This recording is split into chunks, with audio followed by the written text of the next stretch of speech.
Sienna Jones made 3 mistakes that night. First, taking a risky photo in red lingerie to boost her confidence. Second, sending it to the wrong contact in her phone. Third, underestimating the man who received it. His response was immediate. Stunning. I'll pick you up at 8 p.m. tomorrow. Wear that. She blocked the number immediately, heart racing. Probably just some creep. But the next evening, her doorbell rang. A man in an expensive suit stood there with a cold smile. Mr. Kang doesn't like to be ignored. The car is downstairs. That's when it hit her. She hadn't texted a random stranger. She'd accidentally seduced Kang Jun, the most dangerous Korean crime boss in Los Angeles, and he'd just decided she was his. If you're already hooked, don't forget to hit that subscribe button and drop a comment telling me what you think Sienna should do. Run or take the risk. 24 hours earlier, Sienna had been having the worst day of her month. Her ex-boyfriend Devin's Instagram story showed him at some exclusive launch party with his new girlfriend, a lifestyle influencer with perfect everything. 6 months since the breakup, and it still stung. He'd made her feel like she wasn't enough, not successful enough, not interesting enough, not beautiful enough. So when her best friend Maya texted, "You need to remind yourself you're hot. Take a photo. For you, not for any man," Sienna had actually listened. A bottle of wine helped. She'd bought the red lingerie set months ago, tags still on, saving it for a special occasion that never came with Devin. Tonight felt like reclaiming something. The photo came out better than expected. Confident, sensual, powerful. She looked like a woman who knew her worth. She meant to send it to Maya with a laughing emoji, and the caption, "Look at me being bold." Her thumb hit send before she double-checked the contact. The message showed, delivered, to building management. Her stomach dropped. That was the number the apartment complex gave all residents for maintenance requests. She'd texted them last week about a leaky faucet. Oh God, oh no, no, no, no. She scrambled to unsend the message, but it was too late. The little read notification appeared almost instantly. Then 3 dots. Someone was typing. "Wrong number, I'm so sorry. Please delete that." She sent the message in a panic, face burning. The response came through, and Sienna's blood went cold. Stunning. I'll pick you up at 8 p.m. tomorrow. Wear that. What kind of building maintenance guy responds like that? Creep. Definite creep. She blocked the number immediately, heart hammering, and tried to convince herself it was over. Just some weirdo. He didn't actually know which apartment was hers. Probably. She didn't sleep well. The next day crawled by in agonizing slowness.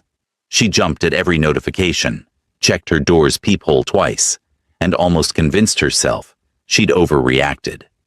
By 7:30 that evening, she'd actually relaxed, enough to order Thai food and queue up a Netflix show. Then her doorbell rang. Sienna froze, chopsticks halfway to her mouth. She wasn't expecting anyone. Slowly, she crept to the door and looked through the peephole. A man stood in her hallway. Tall, broad-shouldered, wearing a perfectly tailored black suit that probably cost more than her rent. His face was impassive, professional, almost bored. He looked like Secret Service, or a very expensive funeral director. He knocked again. "Ms. Jones, Mr. Kang sent me. He's waiting in the car." Her heart stopped. How did he know her name? "I don't know any Mr. Kang," she called through the door, voice shaking. "You have the wrong apartment." The man's expression didn't change. "Mr. Kang doesn't appreciate being ignored. He also said to tell you he knows you're scared, but you intrigue him. The car is downstairs. He's a patient man, but he doesn't like to wait long." This was insane. She should call the police. She should scream. She should. He also said, the man continued as if reading her mind, that if you're genuinely uncomfortable, he'll leave you alone. But he'd like the chance to apologize in person for startling you. One dinner. That's all he's asking. Sienna's mind raced. This was either the most elaborate and terrifying pickup attempt she'd ever experienced, or she was in actual danger. Either way, calling the cops felt extreme. What would she even say? A hot guy wants to take me to dinner. But something about the way the man said, Mr. Kang, made her uneasy, like the name should mean something. Who is Mr. Kang? She asked, through the door. The man's lips twitched, almost a smile. Someone you don't say no to. That should have been her cue to deadbolt the door and hide. Instead, some reckless part of her. The part that had taken that photo in the first place. The part that was tired of playing it safe and small. Spoke up. Give me 10 minutes. She couldn't believe the words had left her mouth. But they had. And now she was running to her bedroom, heart pounding, asking herself what the hell she was doing. She wasn't going to wear the lingerie. That was insane. But she also wasn't showing up in her Thai food-stained sweatpants. She pulled on a simple black dress, elegant enough for wherever they were going, comfortable enough to run in if this went south. Her hands shook as she applied lipstick. This was the dumbest thing she'd ever done. Probably. But something about the way that text had read, stunning, had made her feel seen in a way she hadn't felt in months, and she was so tired of being invisible. When she opened her door, the man was still there, waiting patiently. He gave her a once-over, professional and brief. This way, Ms. Jones. The elevator ride down was silent.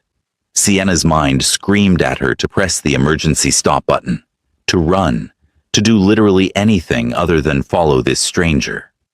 But her feet kept moving. A black Mercedes waited, at the curb, engine running. The man opened the back door. That's when she saw him. Kang Jun sat in the back seat, and Sienna's breath caught. He was younger than she'd expected, early 30s maybe, with sharp features and dark eyes that tracked her every movement. He wore a charcoal suit that fit like it was made for him, because it probably was. His expression was calm, almost amused. Ms. Jones, he said, and his voice was exactly like she'd imagined from the text. Smooth, controlled, with the faintest accent. I apologize for the dramatics. I'm not usually so forward. But you didn't give me much choice when you blocked my number. Sienna stood frozen on the sidewalk. Every instinct told her to run, but his eyes held hers, and she saw something there. Curiosity, interest, nothing threatening. Not yet. I don't usually send lingerie photos to strangers, she managed, voice steadier than she felt. So I guess we're both off our game. His lips curved. Barely. Get in. We'll call it even. It wasn't a request, but it wasn't quite a command either. It was something in between, an invitation wrapped in inevitability. Sienna got in the car. The door closed behind her with a final sounding click. The car pulled away from the curb smoothly, and Sienna became acutely aware of how small the back seat felt, with Kang Jun sitting barely 2 feet away. He smelled like expensive cologne and something else. Power, maybe. Danger. So, she said, because silence felt more dangerous than talking. You're not actually with building management. No. And you tracked down my apartment how exactly? He glanced at her, and there was that almost smile again. I own your building, among others. Of course he did. That's not creepy at all. Would you prefer I'd let you block me and spend the rest of your life wondering who received that photo? Yes, actually. That sounds great. Much better than whatever this is. Jun turned to face her fully now, and the intensity of his attention made her breath hitch. You're scared. You sent a man in a suit to collect me like I'm a package. So yeah, a little. If you want out, Diho will turn the car around right now. Say the word. His voice was completely serious.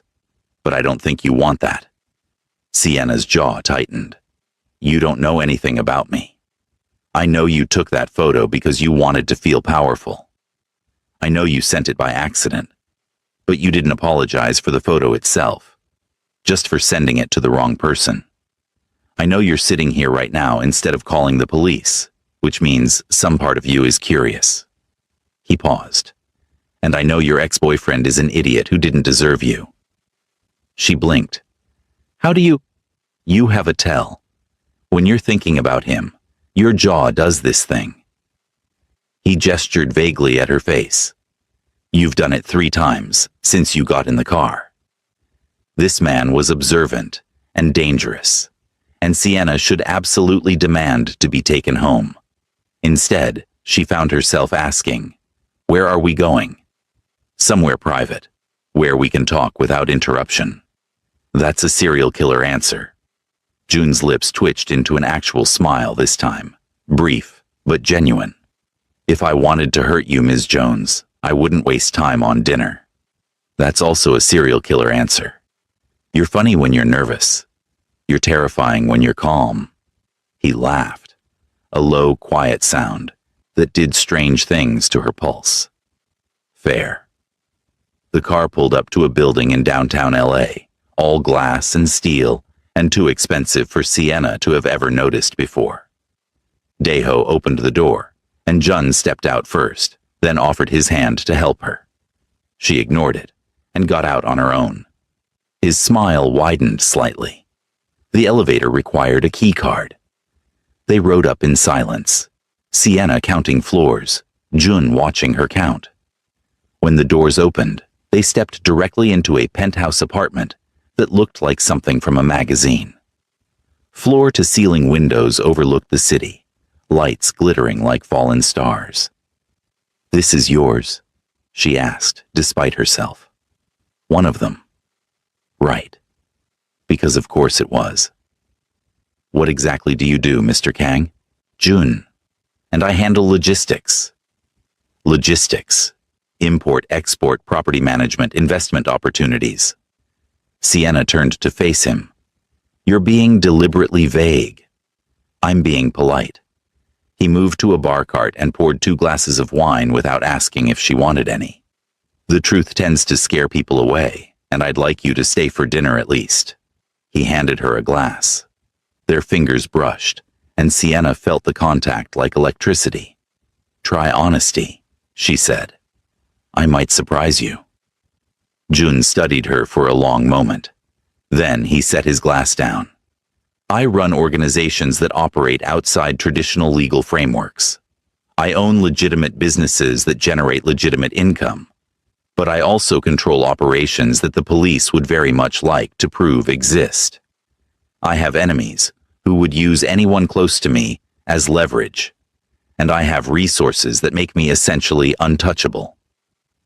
He paused. Does that scare you? It should. It absolutely should.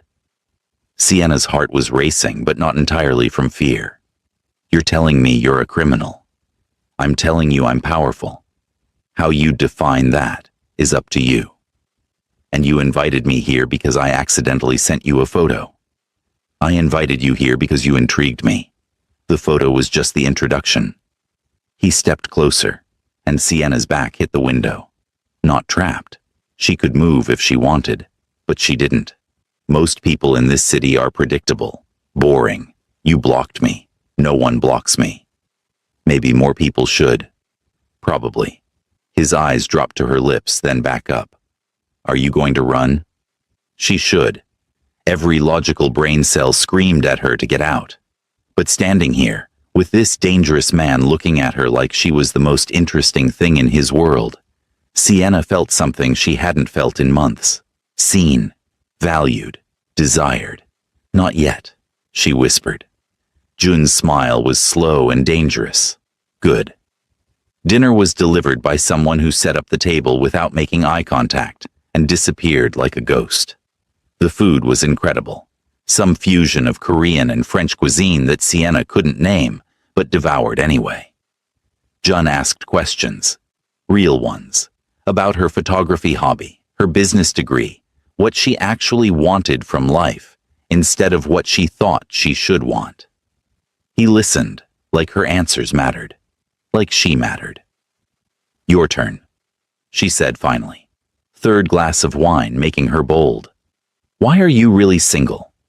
Men who look like you and have penthouses don't stay unattached unless they want to." "Who says I'm single?" Her stomach dropped. "Are you serious?" "No."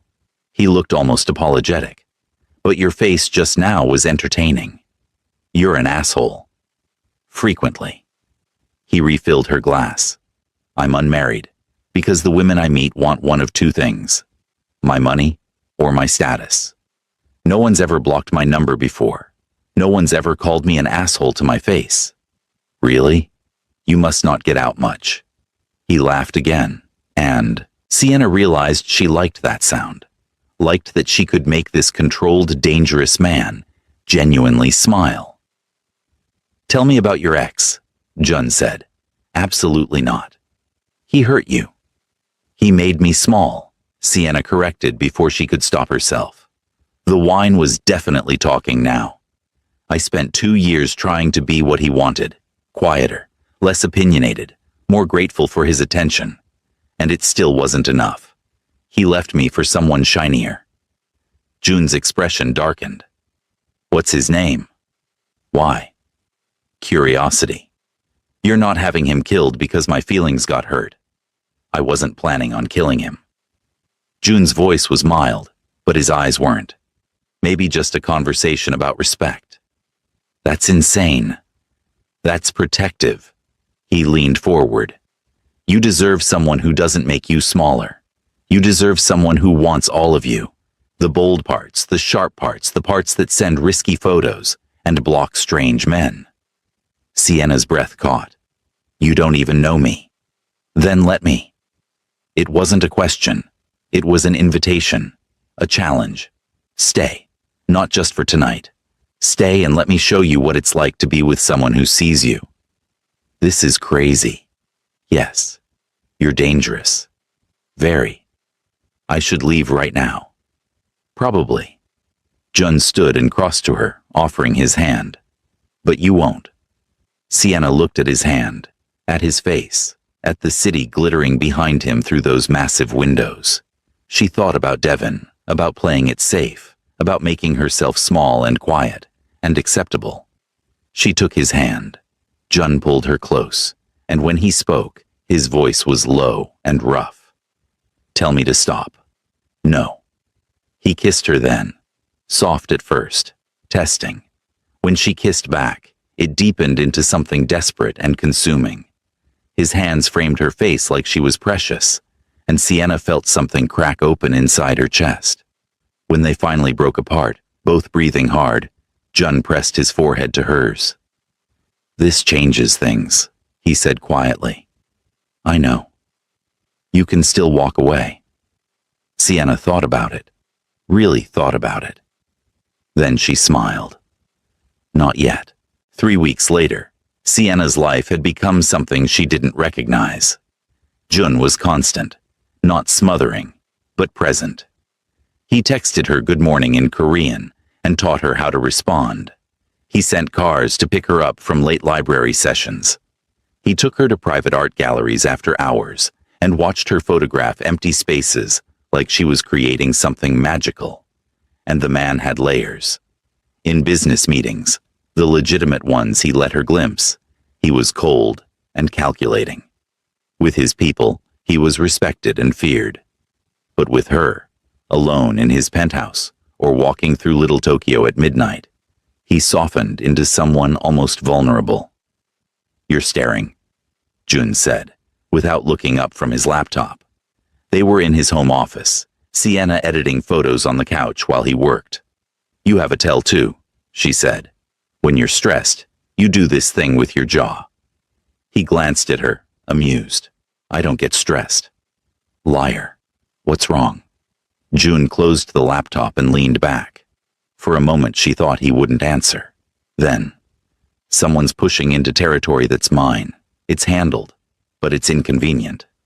"Territory," Sienna repeated. You mean illegal territory. I mean mine.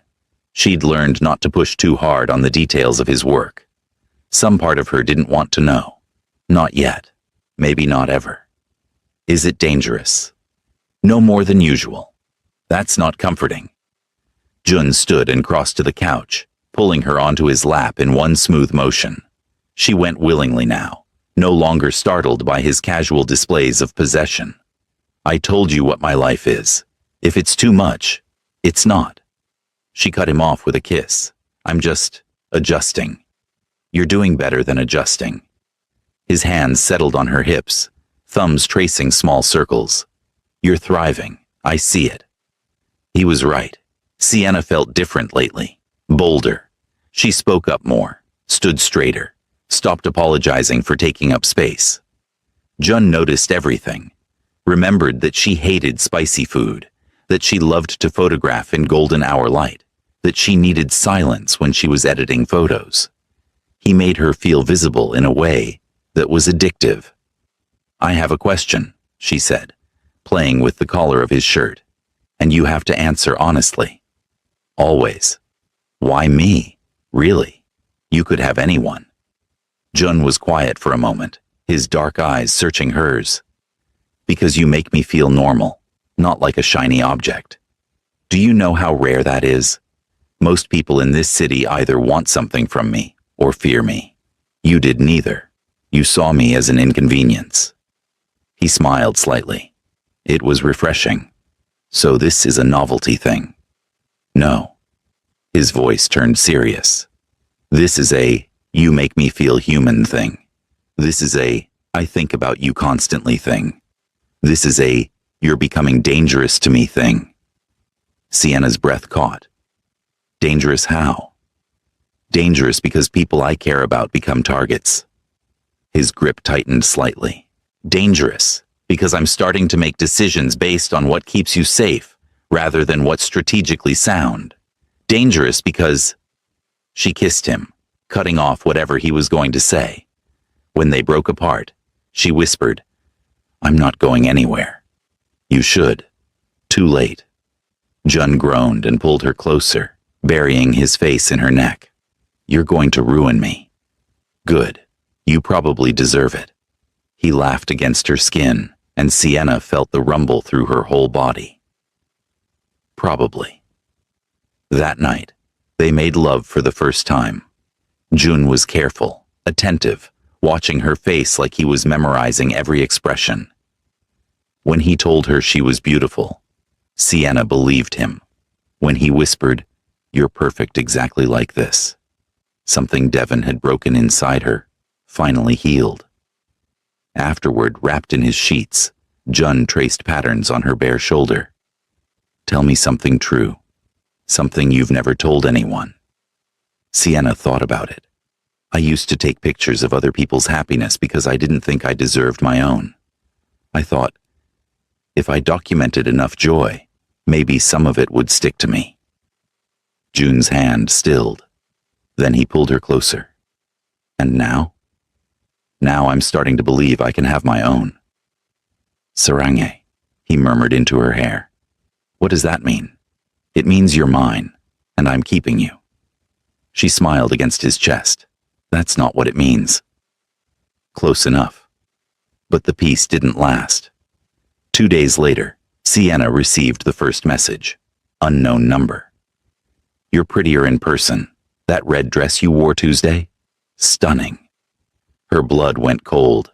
She'd worn a red dress to dinner with Jun on Tuesday. Someone had been watching. She showed Jun immediately. His expression went blank. Completely, utterly blank, in a way that was more terrifying than anger. Daiho, he said quietly, and his bodyguard appeared like he'd been summoned. Jun showed him the message. Find out who. Now. Jun, maybe it's not just anything. Jun's voice was sharp. Someone is watching you. Someone knows you're with me. This is exactly what I was afraid of. More messages came over the next week. Photos of her leaving her apartment, walking to class, meeting Maya for coffee, each one accompanied by increasingly threatening messages. She's beautiful when she smiles. Does she know what you really are? How long before you get her killed? Jun insisted she move into the penthouse. Daiho became her constant shadow, and Sienna started to understand what Jun's world really meant. Not the luxury and power, but the paranoia and danger. Then Devon called. She stared at his name on her screen for 3 rings before answering. What do you want? Sienna. Hey, I know this is out of the blue, but can we talk? In person? His voice was familiar, careful. I've been thinking about how things ended, and I owe you an apology. A real one. She should say no. She should hang up. But some part of her, the part that had spent 6 months wondering what she'd done wrong, needed this. Needed closure. Needed to look him in the eye and realize she'd outgrown him. Fine. Coffee. Tomorrow. The place on 4th Street. 1 hour. That's it. When she told Jun, his expression went carefully neutral. You're meeting your ex. For closure. That's all. I don't like it. You don't have to like it. I'm not asking permission. The words came out sharper than intended, but Sienna didn't take them back. She was tired of men trying to control her choices. Jun studied her for a long moment, then nodded slowly. You're right. I'm sorry. But take Daiho. Keep him close. That's paranoid. That's careful. Please. For me. The genuine concern in his voice softened her. Fine. But he stays outside. The coffee shop was public, bright, safe. Devon was already there when she arrived, and for the first time in months, seeing him didn't hurt. He looked smaller somehow, less significant. You look good, he said, standing to hug her. She allowed it briefly, then sat across from him. Really good. Different. What did you want to talk about, Devon? I messed up. With us. I was in a bad place, and I took it out on you. Made you feel like you weren't enough when the truth is, I wasn't enough for you. He looked genuinely regretful. I've been in therapy, working on myself, and I realized I never really apologized. So, I'm sorry, Sienna, for all of it. It was exactly what old Sienna had wanted to hear for months, but new Sienna just felt nothing. Maybe a little pity. I appreciate that, she said. I really do. But I've moved on, Devon. I'm happy now. Happier than I ever was with you, if I'm honest. Something flickered across his face. I heard you're seeing someone. Is it serious? Very. That's good. I'm happy for you. He pulled out his phone. Actually, can I see your phone real quick? I think I left some photos on your cloud that I wanted to grab. Old memories. It was such a casual request. So innocent. Sienna unlocked her phone and handed it over, watching as he scrolled through her photo library. Here we go, he said, tapping a few things. Just airdropping these to myself. Takes a second. He smiled at her. Remember that trip to Santa Barbara? That was a good weekend. It was. He handed her phone back a minute later. They talked for another 20 minutes. Surface level, polite, meaningless. When Sienna finally left, she felt lighter. That chapter was closed. She could finally stop wondering about what-ifs. Daiho was waiting by the car. Everything okay? Yeah, it was fine. Good, actually. I got closure. What Sienna didn't know, what she couldn't know, was that Devon had installed sophisticated spyware on her phone in those 60 seconds. Every text, every call, every location would now be tracked and recorded. And somewhere across the city, FBI agents were already monitoring the feed, building their case against Kang Jun one message at a time. For 2 weeks, everything felt perfect. Sienna had closure with Devon. The threatening messages stopped, and Jun seemed more relaxed. They fell into a rhythm. Mornings where he taught her Korean over coffee. Evenings where she edited photos while he worked. Nights where they explored each other like they had all the time in the world. Say it again, Jun murmured against her neck. They were tangled in his sheets, early morning light filtering through the windows. Saranghae, Sienna whispered, her Korean improving. Again. Nato saranghae. I love you too. Jun pulled back to look at her, his expression unguarded in a way she rarely saw. I didn't think I could feel this. Didn't think I was capable of it anymore. Feel what? Safe. With another person. He traced her jawline. You make me feel safe. Sienna's heart squeezed.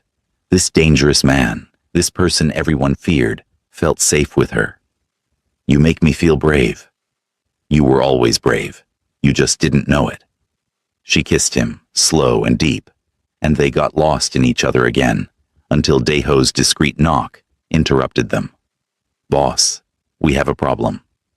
Jun's entire demeanor shifted instantly, from lover to leader. He pulled on clothes and stepped into the hallway. Sienna could hear low, urgent voices, but couldn't make out words. When Jun returned, his face was carved from stone. What's wrong? Someone accessed our secure communications. We have a leak. His jaw tightened, and the FBI made contact with one of my suppliers. They're building something. Sienna's stomach dropped, remembering Devon's questions about Jun. But that was paranoia. Devon had apologized. He'd moved on. What does that mean for us? It means I need to be more careful. It means you need to stay close. He sat on the bed, suddenly looking exhausted. It means this life I promised would only touch you at the edges is closing in. She took his hand. Then we deal with it. Together. You should leave, while you still can, before this gets worse. Stop trying to push me away when things get hard. I'm not going anywhere. Jun pulled her into his arms, holding her like she might disappear. You're too good for this world. Or maybe I'm exactly what this world needs. 3 days later, everything shattered. Daeho found the spyware during a routine security check. Every message Sienna had sent Jun, every photo, every location, all of it had been feeding to an external source for 2 weeks. When was it installed? Jun's voice was deadly calm. Daeho checked the metadata. 2 weeks ago, Thursday afternoon. The day she'd met Devon for coffee. Sienna felt the blood drain from her face. No, he wouldn't. Your phone, Ms. Jones. Daeho's voice was gentle but firm. She handed it over with shaking hands. He worked in silence for several minutes, then looked at Jun. Sophisticated spyware, law enforcement grade, installed during a 60-second access window. When I gave him my phone, Sienna whispered. Oh God, when I gave him my phone to get photos. Jun stood perfectly still, but Sienna could see the rage building beneath his controlled exterior. He used you. I didn't know. Jun, I swear I didn't. I know. He crossed to her, cupped her face. I know you didn't, but he did. He played you perfectly. The apology, the closure, all of it was to get access. Sienna felt sick, stupid, used. I'm so sorry. Don't apologize for trusting someone. Apologize for nothing. But his eyes were cold when he turned to Daeho. Find him. Jun, what are you going to do? What needs to be done? You promised no one gets hurt. Jun's jaw worked. He put you in danger. He violated you. He's feeding information to people who want to destroy everything I've built. And killing him makes you exactly what they think you are. Sienna's voice rose. Please, handle this legally. Prove you're better than what they think. I'm not better, Sienna. I've never pretended to be. Then be better for me. The words hung between them. Jun closed his eyes, and when he opened them, some of the rage had banked. I won't kill him, but he will face consequences. What kind of consequences? The legal kind. I have lawyers who are very good at making problems disappear through proper channels. It should have been reassuring, but Sienna knew Jun's lawyers probably skirted more lines than they followed. Still, it was better than the alternative. That night, she couldn't sleep. She lay in June's arms, but her mind raced. Devon had played her perfectly, used her feelings, her need for closure, to betray someone she cared about. How had she been so blind? "Stop thinking so loud," June murmured in the darkness. "I should have seen it. Should have known. He's a good liar. That's not your fault. You didn't trust him. You tried to warn me. And you stood your ground. That's not weakness. That's strength. I don't want someone who blindly follows my every word." He pulled her closer. "I want you, exactly as you are, even when you're wrong." "That's not romantic. It's honest." She turned to face him. "What happens now? With the FBI? They have recordings, but without you testifying, most of it's inadmissible. Conversations between us, discussions about legitimate business. Nothing concrete they can build a case on. And if they pressure me to testify?" June was quiet for a moment. "Would you?" "No. Never." "Then they have nothing." But 2 days later, 2 FBI agents showed up at her university campus. They cornered her after class, badges out, expressions professionally concerned. "Ms. Jones, Special Agent Morrison, Special Agent Kim, we need to talk about Kang Jun." Sienna's heart raced, but she kept her voice steady. "I don't have anything to say to you. We know about the spyware on your phone. We know you've been in a relationship with a known criminal. We're offering you a way out." Agent Morrison stepped closer. "Immunity, full protection, new identity if necessary. You just have to cooperate." "Cooperate how?" "Testify to what you've seen, what you know about his operations." "I don't know anything about his operations." Agent Kim smiled thinly. "We both know that's not true. You've been living with him for weeks. You've seen things, heard things. Help us build our case, and you walk away clean. And if I refuse, then you're complicit. When we bring him down, and we will, you go down with him. Conspiracy charges, racketeering. You're a smart woman, Ms. Jones. Don't throw your life away for a man who sees you as temporary." Rage flared hot and bright in Sienna's chest. "You don't know anything about him, about us. We know he's dangerous. We know people around him tend to get hurt. We know his enemies are already watching you." Agent Morrison pulled out a photo, Sienna leaving June's building. "How long do you think you'll stay safe? Am I being arrested?" "Not yet." "Then I'm leaving. And if you contact me again, I'm calling my lawyer." She walked away on shaking legs, willing herself not to run. Behind her, she heard Agent Kim say, "She'll come around. They always do." In the car, Daeho looked at her in the rearview mirror. "They approached you." "Yes. Boss needs to know." "I know." Jun was waiting when she got back, and one look at her face told him everything. She explained the conversation, watching his expression grow darker with every word. "They threatened you. They offered me a deal. I refused. And they'll come back. Harder next time." Jun paced, and Sienna could see him calculating, planning. "This is escalating faster than I expected. What do we do?" He stopped, turned to face her. "I get out, completely. Legitimize everything. Walk away from the organizations. Relocate if necessary. It's the only way to keep you safe." "You'd do that? Leave everything you've built?" "In a heartbeat, for you." He crossed to her, took her hands. "But it's not fast. It takes time to exit cleanly. Months, maybe. And in that time, you're in danger. They'll keep pressuring you. My enemies will keep watching. It's going to get worse before it gets better." Sienna thought about the easy path. Testify, get immunity, walk away. Go back to her small, safe life where the biggest risk was a badly exposed photograph. Then she looked at Jun. Really looked at him. This man who made her feel powerful, who saw all of her and wanted more, who was willing to leave everything behind to keep her safe. Then we deal with worse, she said firmly. Together. Jun pulled her into his arms, and Sienna felt him shaking slightly. I don't deserve you. Probably not, but you're stuck with me anyway. He laughed, the sound rough with emotion. I love you. I love you too. But that night, alone in the bathroom, Sienna let herself cry. Not from fear, from anger. At Devon for using her. At the FBI for threatening her.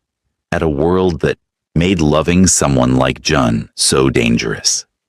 When she came out, Jun was standing in the doorway. He didn't say anything, just pulled her close and held her while she shook. We're going to be okay, he whispered. Sienna wanted to believe him. The next few weeks were a nightmare, dressed in luxury. Jun worked around the clock with his lawyers, restructuring businesses, legitimizing assets, negotiating his exit from the organizations that had made him powerful. Sienna watched him transform from a man who controlled everything into someone fighting for a future he'd never imagined wanting. But his rivals smelled blood in the water. The kidnapping happened on a Tuesday. Sienna was leaving a photography studio where she'd been interviewing for a job, something normal, something hers. Daiho was 10 feet behind her, sweeping the area. She never saw the van until it was too late. A hand over her mouth, arms dragging her backward, Daiho shouting, then darkness. She woke in a warehouse, zip-tied to a chair. 3 men stood around her, Russian accents, cold eyes. One of them smiled when he saw she was awake. Ms. Jones, finally. We were beginning to think you'd sleep through all the fun. What do you want? Her voice shook despite her best efforts. Want? We want Kang Jun to remember his place. He thinks he can just walk away? Retire like some legitimate businessman? The man laughed. He needs to be reminded that men like us don't get happy endings. And you're the reminder. They didn't hurt her. Not physically. But the psychological torture of waiting, of knowing Jun would come, and wondering what would happen when he did, was its own kind of violence. Hours crawled by. She tried to stay calm, to think, to plan. But mostly she was just terrified. When the warehouse doors finally exploded inward, Sienna had never been so relieved and so afraid at the same time. Jun walked in, flanked by Daiho and 5 other men, and the look on his face was something from nightmares. No emotion, just cold, calculated violence waiting to be unleashed. Let her go. His voice was quiet, which somehow made it more terrifying. Or what? You'll kill us? You're going soft, Kang. Everyone knows it. The great Kang Jun, brought down by a pretty face. Jun's expression didn't change. Last chance. Let her go, and you walk out of here breathing. The Russian laughed and pulled a gun, pressing it to Sienna's temple. I don't think... He didn't finish the sentence. Jun moved faster than Sienna could track. A blur of violence that ended with the Russian on the ground, guns skittering away, Jun's knee on his throat. The other men raised weapons but froze when Daiho's team matched them gun for gun. I said let her go. Jun's voice was still quiet, still deadly. Not negotiate, not posture. Let her go. Someone cut Sienna's zip ties. She stumbled forward, and Daiho caught her, moving her toward the exit. She looked back to see Jun still crouched over the Russian, who was gasping for air. If you ever come near her again, Jun said conversationally, I won't be this merciful. Understand? The Russian nodded frantically. Jun stood, straightened his suit, and walked out like he'd just finished a business meeting. In the car, Sienna couldn't stop shaking. Jun pulled her into his arms, and she felt the tremor running through him too. I'm sorry. I'm so sorry. I should have protected you better. You came for me. Always. I will always come for you. He pulled back to look at her, checking for injuries with shaking hands. Did they hurt you? No, just scared me. That's enough. His jaw tightened. That's more than enough. Back at the penthouse, after Sienna had showered and changed, after the adrenaline had faded into exhaustion, she found Jun on the balcony. He was staring at the city, and in the dim light, he looked haunted. "I saw you," she said quietly, joining him. "In that warehouse. I saw what you're capable of. And I'm not scared of you. I'm scared for you. That rage, Jun. It's going to consume you if you don't let it go." He was quiet for a long moment. "I wanted to kill them. Every single one of them. The only thing that stopped me was knowing you'd never look at me the same way again. You were right. That doesn't make me good, Sienna. That makes me selfish. I chose my desire to keep you over what I actually wanted to do. That's called growth. That's called love." She took his hand. "You're not the man you were, and that terrifies your enemies because they don't know how to fight someone who's changing." Jun turned to face her fully. "I'm almost out. 2 more weeks, maybe 3. My lawyers have structured the exit. The organization has accepted the terms. We can disappear. Hawaii first, then New York. We can finally see all those galleries you've always wanted to see. Legitimate businesses, clean slate. We can actually have a life. You'd really do it? Give up all that power? I already told you. For you, in a heartbeat." He pulled her close. "You're the only thing I've ever wanted more than control." Sienna kissed him, pouring everything she felt into it. When they broke apart, she whispered, "Then let's finish this. Let's get out and never look back. Together. Always together." The final confrontation with the FBI came a week later. Agents Morrison and Kim showed up at Jun's building with a warrant. They seized computers, files, anything they could find. But Jun's lawyers were ready. Everything was legitimate now. Every transaction documented. Every business above board. Every connection to his old life severed.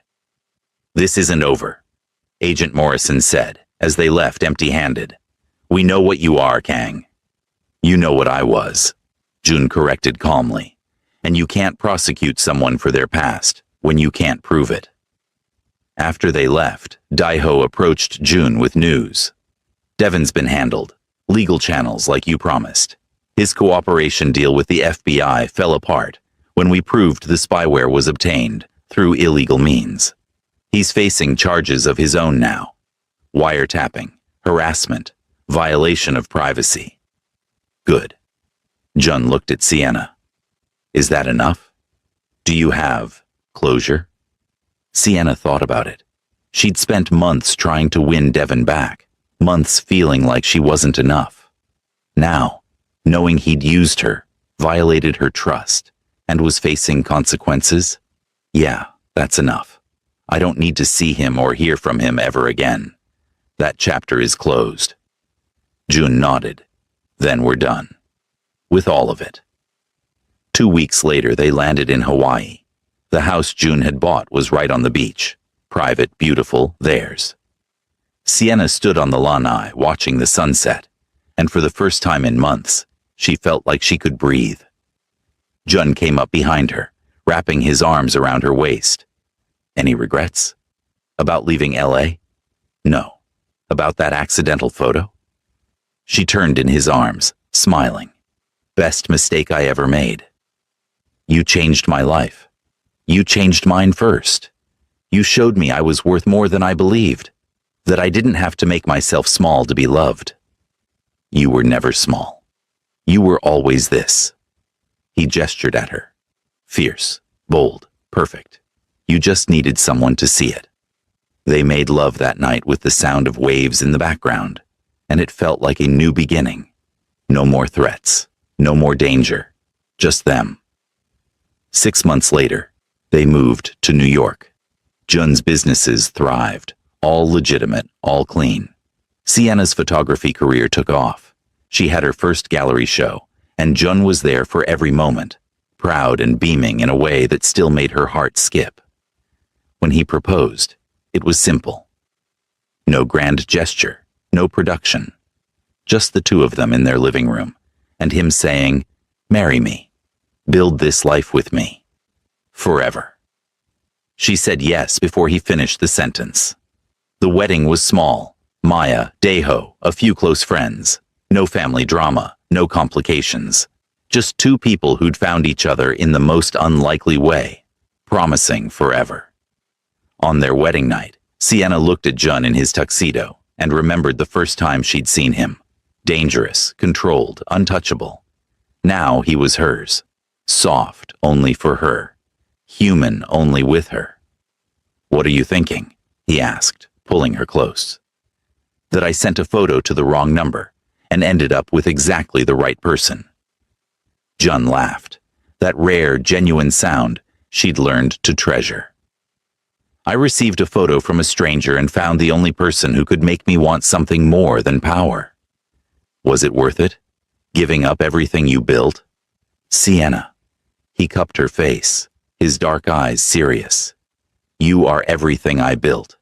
Every decision, every sacrifice, every moment of the last year has been about building a life where I get to keep you. So yes, 1,000 times yes." She kissed him then, and they lost themselves in each other, the way they had that first night. But this time, there was no danger waiting, no threats lurking, just a future stretching out before them, full of possibility. Years later, when people asked Sienna how she met her husband, she'd smile mysteriously and say, "Wrong number, right person." Sometimes the biggest mistakes lead to the best outcomes. And Jun, standing beside her, would take her hand and add, "Sometimes the most dangerous choice is the one that saves you." They'd built something beautiful from chaos, found love in the most unlikely place, proved that even people from different worlds could create their own world together. Sienna never regretted that photo, never regretted blocking that number or getting in that car, or choosing to stay when every logical part of her screamed to run.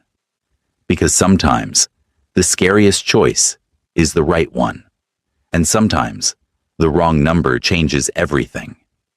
So here's my question for you, and I really want to know. If you accidentally sent a risky photo to a dangerous stranger who insisted on meeting you, would you go? Or would you run and never look back? Drop your answer in the comments and check out my pinned comment for an even spicier question about this story. If you loved Sienna and Jun's story, smash that like button right now. It helps more people find these stories. Subscribe and hit the notification bell so you never miss the next dramatic tale of unexpected love and dangerous choices. And please, share this with someone who believes in taking risks for the right person, or anyone who's ever made a mistake that turned out to be destiny. Drop a comment telling me, what was your best wrong number or accidental moment that changed your life? I read every single one, and your stories might inspire the next video. Until next time, remember that sometimes the best things in life come from the mistakes we're brave enough to make.